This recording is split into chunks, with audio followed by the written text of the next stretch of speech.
नमस्कार दोस्तों, मैं एस्ट्रोलॉजर सचिन स्वागत और अभिनंदन करता हूं आपका। निर्जला एकादशी का व्रत कब और ये कठिन व्रत क्यों है, इसकी थोड़ी सी जानकारी मैं आपको देता हूं। सभी एकादशी में सर्वश्रेष्ठ निर्जला एकादशी है। अगर पूरे साल की एकादशी में आपने व्रत नहीं रखा और निर्जला एकादशी का व्रत रख लेते हैं तो संपूर्ण एकादशी का फल मिल जाता है। साल में कुल मिलाकर 24 एकादशी होती है। जिस वर्ष अधिक मास लग जाता है उस साल 26 एकादशी हो जाती है। इन सभी एकादशी में सबसे प्रमुख होती है निर्जला एकादशी। निर्जला एकादशी को व्रत करने का बहुत बड़ा महत्व है। निर्जला एकादशी का व्रत सभी एकादशियों में महत्वपूर्ण है।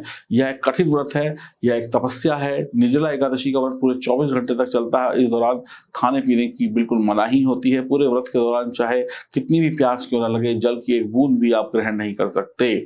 साल 2023 चल रहा है। निर्जला एकादशी 31 मई 2023 बुधवार के दिन मनाई जाएगी। निर्जला एकादशी का ये व्रत ज्येष्ठ शुक्ल पक्ष की तिथि पर पड़ेगा। इस दिन सूर्योदय 5:59 पर सर्वार्थ सिद्धि योग भी बन रहा है। 13:49 तक भद्रा भी रहेगी। भद्रा काल होने से चिंता की बात नहीं, क्योंकि भद्रा जिस समय जिस लोक में होती है उसका प्रभाव उसी लोक में होता है। पृथ्वी लोक में भद्रा होने पर पृथ्वी पर मांगलिक कार्य वर्जित होते हैं। भद्रा का वास स्वर्गलोक पाताल लोक पे होने पर पृथ्वीवासियों के लिए शुभ रहता है। भद्रा काल होने की वजह से इस दिन एकादशी के व्रत पर कोई भी अशुभ प्रभाव नहीं पड़ेगा। निर्जला एकादशी का महत्व क्या होता है? निर्जला एकादशी के व्रत को व्रती यानी जो भी महिला पुरुष रखता है, बच्चा रखता है, उसे पूरे भाव और समर्पण और विश्वास के साथ रखना चाहिए। साल में पड़ने वाली सभी एकादशियों में आप फलाहार ले सकते हैं, लेकिन इस ज्येष्ठ मास की निर्जला एकादशी में फल हो, पानी हो, कुछ भी आप ग्रहण नहीं कर सकते। यह एकादशी भरी गर्मी में पड़ती है, जिससे व्रती को इस व्रत को रखने में तपस्या करनी पड़ती है। बल्कि निर्जला एकादशी का महत्व सभी एकादशियों में इसीलिए सबसे ज्यादा है। निर्जला एकादशी का व्रत रखने से आयु, आरोग्य, बुद्धि तथा उत्तम लोक की प्राप्ति होती है। भारतवर्ष में भीम ने कठिन तपस्या की थी और भीम ने कठिन व्रत को रखा था, निर्जला एकादशी के व्रत को। तभी से इसे भीमसेनी एकादशी भी कहते हैं।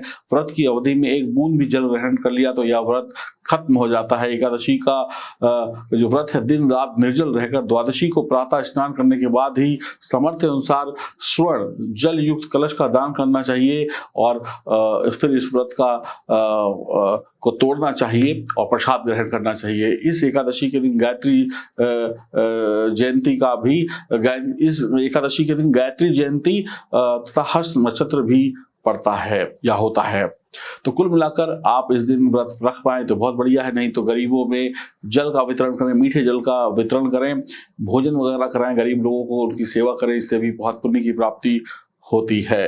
आप भी अगर किसी भी प्रकार की जानकारी चाहते हैं तो दिए गए नंबरों पर संपर्क करें। अपनी जन्म कुंडली बनवाना चाहते हैं तो भी दिए गए नंबरों पर संपर्क करें और अपनी कुंडली की जांच कराकर अपने भविष्य को जानना चाहते हैं तो भी हमसे संपर्क करें। नमस्कार।